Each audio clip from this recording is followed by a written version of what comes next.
Demanaríem a tots els aficionats que anessin a la grada.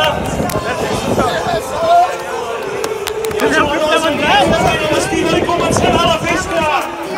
Sortiran al camp, tenim un rebot preparat, anirem a la màquina i anirem a donar la volta al poble.